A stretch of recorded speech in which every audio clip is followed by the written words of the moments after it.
ప్రేక్షకులకి నూతన సంవత్సర శుభాకాంక్షలతో పాటు సంక్రాంతి శుభాకాంక్షలు కూడా తెలియపరుస్తూ మనం నూతన సంవత్సరంలో జనవరి నెల మాస ఫలితాలు తెలుసుకునే ముందుగా గ్రహాల యొక్క స్థితి గమనిద్దాం. ఈ నెల ప్రారంభంలో వృషభ రాశిలో గురుగ్రహ గమనం వక్ర గమనంలో ఇంచుమించుగా ఈ నెలంతా కూడా వక్ర గమనంలో సంచరించడం జరుగుతుంది. అలాగే కుజుడు వక్ర గమనంలో ఉంటూ జనవరి 20వ తారీఖు వరకు కర్కాటక రాశిలో సంచరిస్తూ 20వ తారీఖు నుంచి వక్ర గమనంలో మిథున రాశిలోకి ప్రవేశించడం జరుగుతూ ఉంటుంది టెక్నికల్గా. అలాగే 6వ స్థానంలో కేతుగ్రహం, అష్టమ స్థానంలో మరి బుధగ్రహం అంటే వృశ్చిక రాశిలో బుధుడు సంచరిస్తూ జనవరి 4వ తారీఖున ధనుసు రాశిలోకి ప్రవేశించడం జరుగుతూ ఉంటుంది. ధనుసు రాశిలో సంచరిస్తున్నటువంటి రవి భగవానుడు జనవరి 14వ తారీఖున మకర రాశిలోకి ప్రవేశించి మకర సంక్రమణం ఏర్పడడం జరుగుతూ ఉంది. కుంభరాశిలో శని భగవానుడు శుక్రుడు కలిసి సంచరించడం జరుగుతుంది. అలాగే మరి మీనరాశిలో రాహు గ్రహం సంచరించడం జరుగుతుంది. ఇది ఈ వార గ్రహస్థితి. ఈ రాశుల యొక్క స్థితి గమనించినప్పుడు చాలా వరకు గ్రహాలు మంచి మిత్రస్థానాల్లోనూ ఉండడం వల్ల గ్రహాలు వారి రాశిని బట్టి అనుకూల ప్రతికూల పరిస్థితులు ఇవ్వడం జరుగుతుంటుంది. అది వ్యక్తిగతంగా ఏ రాశికి ఆ రాశికి తెలుసుకున్నప్పుడు ఏ గ్రహం ఏ ఫలితం ఇస్తుందో అన్నది కొంత డీటెయిల్గా తెలుసుకుందాం. కానీ ప్రస్తుత గ్రహస్థితి ఈ విధంగా ఉండడం జరుగుతుంది. సో ఇప్పుడు ఉన్నటువంటి ఈ గ్రహస్థితి మిగతా రాశుల వారి మీద అంటే ద్వాదశ రాశుల మీద ఏ విధమైన ప్రభావం చూపుతుందన్న విషయాన్ని మనం వివరంగా ఒక్కొక్క వీడియోలో తెలుసుకునే ప్రయత్నం చేద్దాం. 2025వ సంవత్సరం జనవరి మాసంలో మేషరాశి వారి యొక్క మాస ఫలితాలు తెలుసుకునే ప్రయత్నం చేద్దాం. మరి ఈ మాస ప్రారంభంలో మేషరాశి వారికి చాలా అద్భుతమైనటువంటి యోగాలు ఏర్పడడం జరిగింది.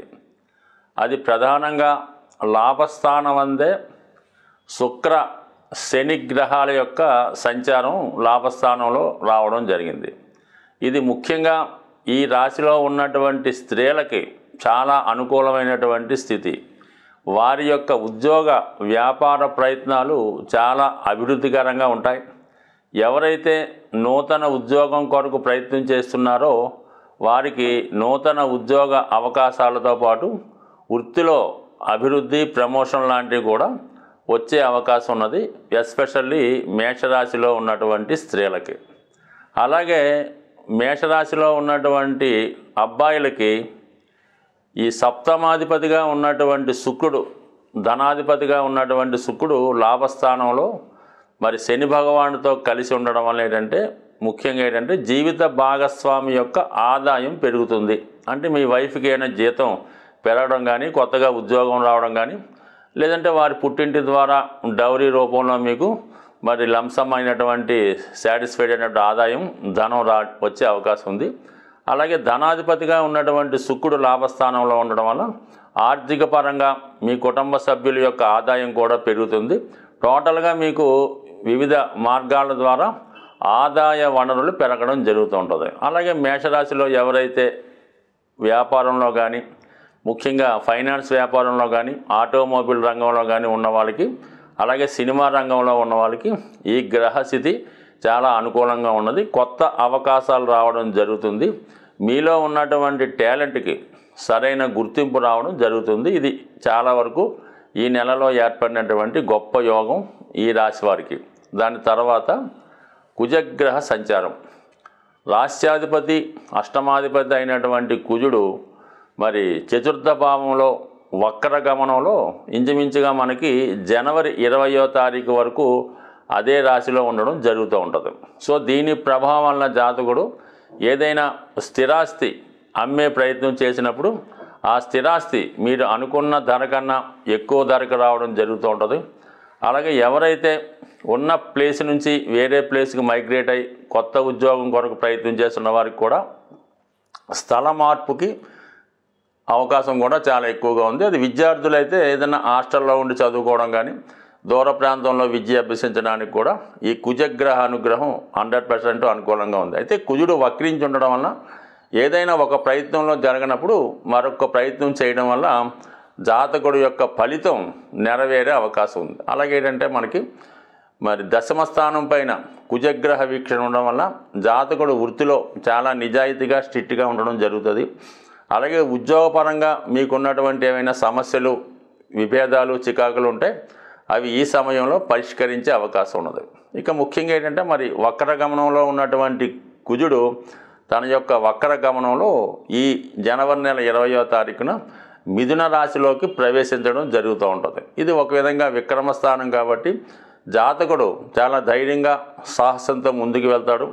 గతంలో ఆగిపోయినటువంటి పనులు తిరిగి పునఃప్రారంభించడం వల్ల జాతకుడికి విజయావకాశాలు ఎక్కువగా రావడం జరుగుతూ ఉంటుంది. ఇది ఎక్కువగా ఈ 3వ స్థానంలో కుజుని స్థితి ఎవరైతే మేషరాశిలో మరి క్రీడారంగంలో కానీ పోలీస్ డిపార్ట్మెంట్లో ఉద్యోగం కొరకు కానీ ప్రయత్నించే వారికి ధైర్యంగా ముందుకు వెళ్ళే అవకాశం ఉంది. మీ ఈ ప్రయత్నంలో మీ యొక్క మిత్రులు కానీ అన్నదమ్ములు కానీ సంపూర్ణ సహకారం అందించే అవకాశం ఉంది. సో ఈ విధంగా 3వ స్థానంలో ఉన్నటువంటి కుజుడు అటు వివాహపరంగా ఉన్నటువంటి సమస్యలు కూడా పరిష్కరిస్తాడు. స్థిరాస్తి భూములకి సంబంధించిన వ్యవహారాల్లో ఉన్నటువంటి చికాకులు కూడా చాలా వరకు సమసిపోయే అవకాశం ఉంటుంది. మొత్తం మీద ఈ రాశి వారికి కుజుడు 2 రాశులు ప్రభావం ఈ నెలలో ఇవ్వడం వల్ల చాలా వరకు మంచి పరిణామం ఇవ్వడం జరుగుతూ ఉంటుంది. బట్ ఎప్పుడైనా సరే రాశ్యాధిపతి లగ్నాధిపతి ఏ భావంలో ఉన్నా ఆ భావం చాలా వరకు జాతకుడికి ఫేవర్గానే చేయడం జరుగుతూ ఉంటుంది. ఇక ముఖ్యంగా మరి ప్రస్తుతం భాగ్యస్థానంలో రవిగ్రహ సంచారం అంటే 5వ స్థానాధిపతి భాగ్యస్థానంలో ఉండడం వల్ల జాతకుడు పిల్లల విషయంలో ఒక శుభవార్తలు వింటాడు. వారి యొక్క అభివృద్ధి మీకు ఆనందదాయకంగా ఉండే అవకాశం ఉంది. అలాగే స్వతహాగా ఈ రాశిలో ఉన్న వాళ్ళు విద్యార్థులై ఉన్న బాల్యావస్థలో ఉన్న వాళ్ళు వ్యక్తిగత అభివృద్ధి చాలా అనుకూలంగా ఉంటుంది. మీ పెద్దవారు ఆనందించే విధంగా మీ యొక్క అభివృద్ధి రావడం జరుగుతూ ఉంటుంది. అలాగే ఏంటంటే ఎవరన్నా దూర ప్రాంత ప్రయాణం కొరకు ప్రయత్నం చేస్తున్నా, విదేశ ప్రయత్నాలు చేస్తున్నా చాలా వరకు ఈ గ్రహస్థితి అనుకూలించే అవకాశం ఉంది. ఇంచుమించుగా మనకి ఈ జనవరి 4వ తారీఖు తర్వాత అష్టమ స్థానంలో ఉన్నటువంటి బుధుడు భాగ్యస్థానంలోకి చేరుతూ ఒక బుధాదిత్య యోగం అన్నది ఏర్పడుతూ ఉంటుంది. అది ఇంచుమించుగా మీకు కేవలం 10 రోజులు మాత్రమే ఉంటుందన్నమాట. ఈ 10 రోజుల్లో ఎవరైతే ఉన్నత విద్య కొరకు ప్రయత్నం చేస్తుంటారో, నూతన వ్యాపారం చేద్దామని ప్రారంభిస్తున్నారో వారికి వాళ్ళలో ఉన్నటువంటి నైపుణ్యానికి తగిన గుర్తింపు రావడం జరుగుతుంటుంది. ఎప్పుడైనా ఒక ప్రత్యేకమైనటువంటి యోగం భాగ్యస్థానంలో ఏర్పడినప్పుడు ఖచ్చితంగా దాని యొక్క ఫలితాలు దైవబలంతో అనుకూలించే అవకాశం ఉంది. కాబట్టి జనవరి 4 నుంచి 14వ తారీఖు వరకు ఏర్పడినటువంటి ఈ బుధాదిత్య యోగం మేషరాశి వారికి ఒక గొప్ప అవకాశాన్ని అభివృద్ధిని ఇవ్వడం జరుగుతుంది. జనవరి 14 తర్వాత రవి దశమ స్థానంలో సంచరిస్తూ దిగ్బలుడై ఉండడం వల్ల జాతకుడు వృత్తి వ్యవహారాల్లో ఇతరులపై విజయం సాధించి తనను తాను రుజువు చేసుకునే విధంగా ఈ గ్రహస్థితి అనుకూలంగా ఉంటుంది. మొత్తం మీద 2025 ప్రారంభం అన్నది మేషరాశి వారికి చాలా సక్సెస్ఫుల్గా రావడం జరుగుతుంది. 2025వ సంవత్సరంలోకి మనం ప్రవేశించబోతున్నాం. గడచినటువంటి 2024వ సంవత్సరం అది సంఖ్యాశాస్త్ర ప్రకారం ఆలోచించినప్పుడు 8వ సంఖ్య రావడం వల్ల ఆ సంవత్సరం ఏమైందంటే బాగా కష్టపడిన వాళ్ళు పైకి రావడం జరిగింది. అశ్రద్ధతో ఉన్నవాళ్ళు చాలా పతనం కూడా చెందడం జరిగింది. ఏదైనా ఆశించిన అభివృద్ధి చాలామందికి రాలేదు. ముఖ్యంగా స్థిరాస్తి సంబంధించినటువంటి రియల్ ఎస్టేట్ వ్యాపారం పెద్దగా కలిసి రాకపోవడం వల్ల మరి ఆ ప్రభావం అన్ని రంగాల మీద పడడం జరిగింది.